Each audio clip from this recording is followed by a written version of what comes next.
What's up, Jorge? How we doing, buddy? What's up, brother? Good to talk to you, man. How you doing? You're looking good, bro. You're looking good. I saw some pictures online recently, right? Were they photoshopped or what? Man, that's some. That was at the Power Slap, and one of these influencers came up with his camera crews. I started thinking, I go, man, how did I look so fat in this shit? And one of these influencers came up to me, and his cameraman asked me a question like, you know, so and so, and I was like, bro, yeah, whatever, I guess, you know. And then they asked, they went a little deeper into the question. They go, hey, who's the king of Miami between you two? I think the other guy's from Miami. And I was like, bro, listen, man. We're talking about violence. We're talking about fighting, things like that. There's no, I don't even know who the this guy is. What are you doing here, bro? And I think them motherfuckers went and, you know, did the whole little car wash to the clip and made me look 300 pounds, you know. But it's all good. It's better for me. Because then I don't even got to be skinny. I just got to look like regular. And people are like, holy smokes, you're in great shape, man. Yeah, you know? yeah, no, as soon as you logged in there, I'm like, oh shit, you look good, you look lean, you look healthy, you're looking slick, you know, it looks like life's treating you well. I'm not, contrary to the rumors, I'm not 265. Yeah. What's going on with you and Chael Sonnen? I mean, Chael's just, man, like, I'm bored, I ain't got nothing to do now. I would love to whoop his ass, you know. Plus, between me and you, we, you know, something I always respected about you, we both have the same stance. And it's like, if you're doing steroids and shit, you're a coward, you know, because and he did a whole, I know now he finally came out and did, I did steroids, what's the big deal? I mean, it's like, you and your clan of juicers were doing steroids, but there's a lot of us that never put anything in our bodies because, you know, my mentality of just how I grew up, like, I don't need to take nothing to beat you. And secondly, you're cheating when you're doing that, and it's giving you unfair advantages where you could hurt the other opponent, all types of shit. And just because of that, mainly, I'm like, man, this dude talking all that shit. You know, he talks bad about my style when I've lost to certain wrestlers and this and that. Yeah, these juice monkeys might have beat me, but never in a real fight. And then he started going at Ariel, right? And Ariel's my boy. I kind of get along with Ariel. I'm like, why are you picking on the reporter guy? You want somebody to pick on? I'm right here, bro. I don't really like your ass too much, you know. And then he's had like 20, 30-minute videos of me, numerous ones. I just do like a podcast and just, you know, address him. Like, if I was to see him right now, I'd slap the at him and be like, what's up? You know, what the is the problem? You know? Oh, shit. What are you driving, Jorge? Looks like a nice ride. Thank you, my brother. Right now I'm in the wagon, man. I got a little wagon, you know, G-Wagon, Mercedes-Benz. I was going to say the G-Wagon, you know. Yeah. I love it, man. I love it. It's one of my favorite cars. Safe, fast, and it looks fucking different. You know, I love it. Yeah. No, they're sick. So what's going on, Jorge? We keep hearing rumors that the return of Gamebred is upon us. What is happening? Boys got some boxing matches. The UFC gave me permission to do some boxing matches. So 100% is going to happen this year. I'm going to get some boxing matches in with the gloves, not the bare knuckle stuff because I fucking wrecked my hands.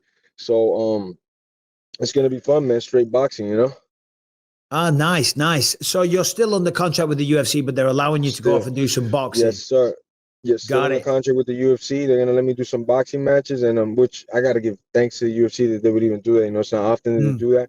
We were able to come to a nice little term, you know, because I told them for MMA and stuff and the amount of attrition that it puts your body through to get to the fight camp, you know, I start out good, but by the time I get there, you know, the back, the neck, it ain't the same. You know, boxing's kind of a little bit less wear and tear throughout the camp, a ton of wear and tear the fight the day of, right? Because it's, you know, only shots to the head, to the body. So take my hats off to those guys. They're putting it all on the line. But the camp, I don't feel it's as abusive on the body. Correct me if I'm wrong, right? They're not getting kicked 100%. In the legs and having to run 4 miles and getting neck cranked, and now you got a kink on your neck and you're running like this, and you got to lift weights and you got to wrestle and you got to do jiu-jitsu. It's a different grind, and I'm not complaining. I loved it. It's my favorite fucking sport in the world.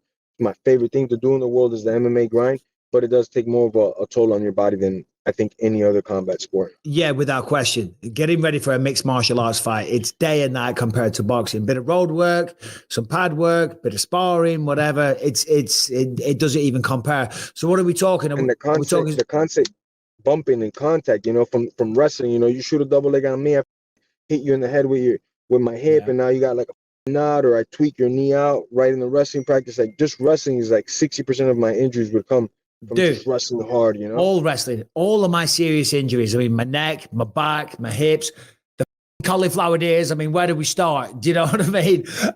Ribs getting popped. I don't know. You know, for me, even taking guys down, sometimes I've hurt my ribs, you know? So MMA is a different grind, man.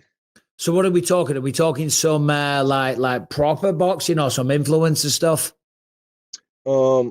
If you know what I'm saying, if you know what I'm saying about the difference. I definitely would like to get my hands on some influencers eventually, you know. But I want to start off with some real fighters, man, some MMA guys, you know, and go into boxing, start getting my feet wet there, and then see how that goes.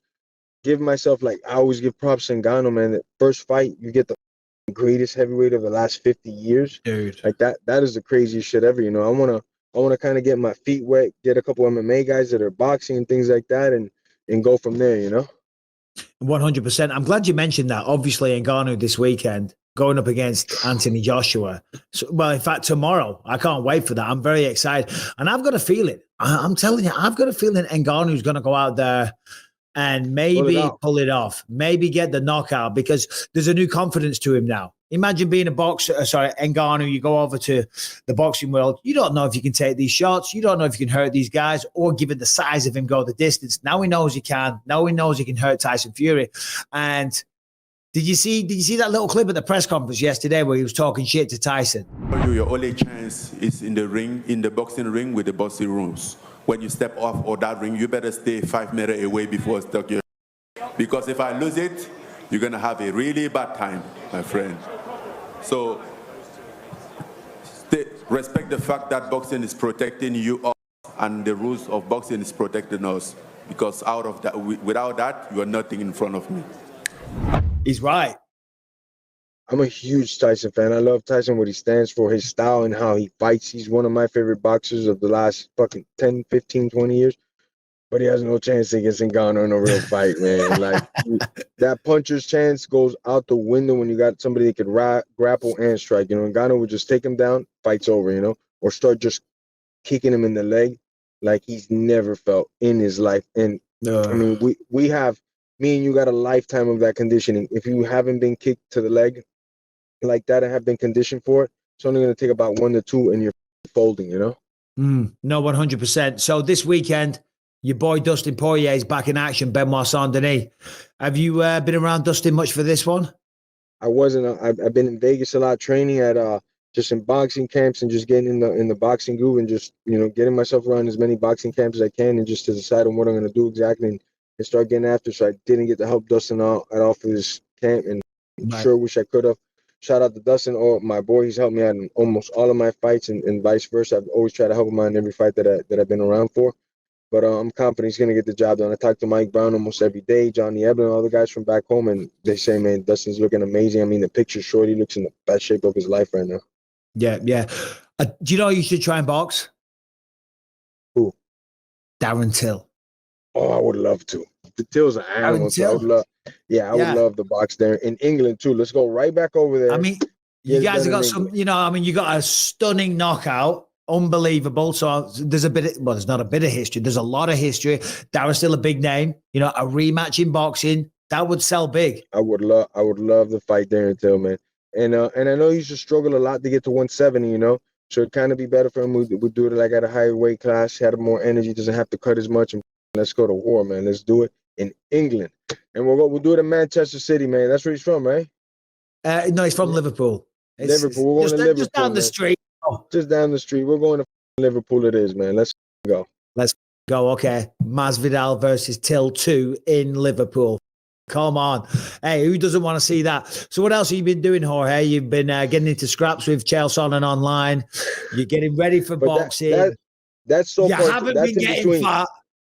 That in between, like, you know, freaking training myself and a promotion. Maybe I'll send a tweet to this idiot or something because I'm bored, and maybe he'll want to box. I'll give him the biggest bag he's ever gotten to stand across me and box. You know, maybe he wants to do that, and I could do something like, okay, I'll put it on paper. I can't use the right hand, Chael. Can't use the right hand. I just use the left hand. I just use the right hand for block. Every time I throw the right hand, it's like a $10,000, $20,000 fine or something. We could put that on paper because that guy's such a bum, you know. What about the wrestling side of things, no, Jorge? He's going to wrestle yeah. You know that's he ain't gonna stand. You know what's the good thing? No, but it's straight boxing, so you can't really, you could try to clinch. Boxing clinch is different. The good thing about the boxing match with Chael is that there's no knees allowed, right? Because we all know that guy's a major crotch sniffer. The first thing you would do in MMA fight, the only guy to break Ben Askren's record with is probably Chael's face, because that guy's for sure going to the crotch, you know? How long is it since you retired now, Jorge? It's not that long. What is it, like a year or so? 2 years? In April, it'll be about a year. Right. Jeez. Yeah. That flew by. Flew by. Yeah. What have you been doing? By. Just promoting, my brother. Promoting.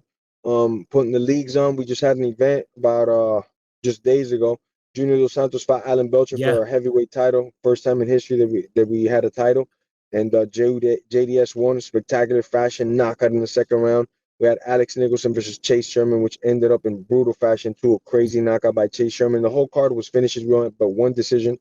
It was amazing, great night, and that's where my heart and passion is, just promoting these events, promoting the next wave of guys that want to kill it, and then training myself and keeping myself ready for when the fight happens. I don't know when the fight will be. I don't know if it'll be later towards the year. It'll be now, but I'm definitely gonna cause some heat. But when this fight gets announced, and that's bare knuckle MMA, right? My league, yes, bare knuckle MMA. Yeah, Gamebred bare knuckle. I've got to check it out. When's the next event? You got anything planned? We're lining up the killers right now. We got a couple visas to deal with, this and that, and that's what's not letting determine us the next day. But we're either going end of April, early May will be our next show for a fact, Okay, we did pretty good.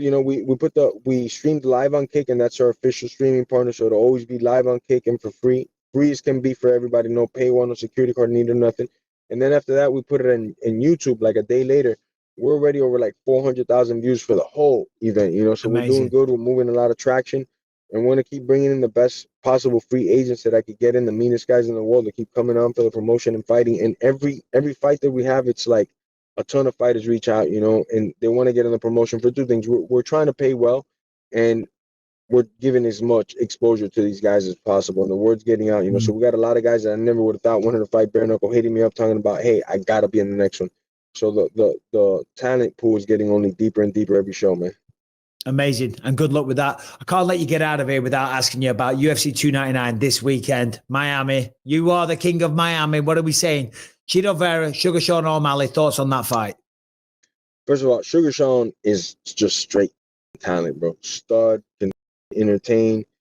Very awkward guy to fight at 135. His length, the way he fights, the way in and out, I give this guy so much props. But I'm right with my boy Chito, man. I've known Chito since like his early UFC fights. I love this guy. I'm gonna be with the thick or thin, and I'm picking my boy. He did it once. I have a feeling he's gonna do it again. I think there's certain ranges he has to stay out of, so let's really say he doesn't have to touch, because Sean is very good, very gifted. Sniper, one shot he could end the fight.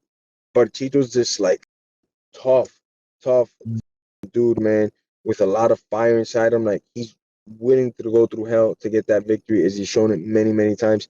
And if he does touch him, man, he could definitely hurt him, So I feel like the first couple rounds might go to Sean, but as they start to go later and later into the deep waters, I think this guy start breaking him down, my boy Chito, and then, hopefully he can pull off a finish again. Last question. You must have saw the news this morning. Jake Paul versus Mike Tyson. Sorry to keep banging on about it, everybody watching the show, but it blew my mind this morning. I was like, come on, get the out of here. What do you think about that? I heard a lot of things. Is it a exhibition? Is it a fight? And if it is an exhibition, what are we getting in for? So it's very freaking interesting, crazy. Also, the first event on Netflix Live. So props to those guys for getting that done. Because that's like a major deal. That's going to be a new avenue now for combat. So props to both of them, and whoever got that deal done. That's massive, right? It's great for the MMA community. So I not the MMA community, combat sports in general. I love it. I just hope that it's a fight, because I don't want to see like an exhibition match of two guys like hugging it out and like that. I don't want to see two guys going for it. I want to see Jake trying to put Tyson on. I want to see Tyson trying to put Jake out. And if it's not that, I'll be like a little bit like, oh man, this might have hurt. But Jorge, they go out there and that's everything, bro. What would you say if a promoter came to you and said, I've got a 58-year-old opponent? What would your response be? You'd be like, bro, give me someone you know, yes, he's a legend, but it's like you're not in the habit of going out and beating up old people. But me and you are fighters, Mike. There you go. That other dude. There you go. That other dude ain't. You know what I'm saying?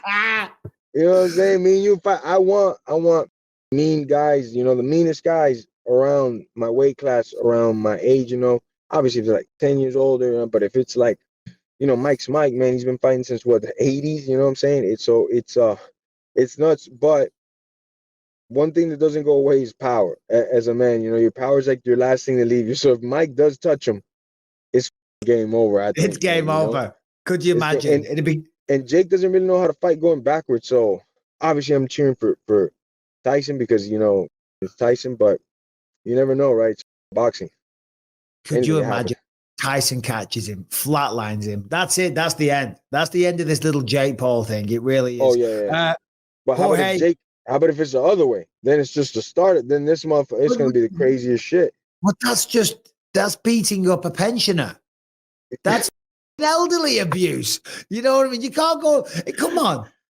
What's on the undercard? Conor McGregor versus the old man in the pub? Do you know what I mean? You can't do that. Jorge, you're the man. Great to talk to you, brother. Enjoy the event this weekend in Miami. I'll let you go. I'll talk to you soon.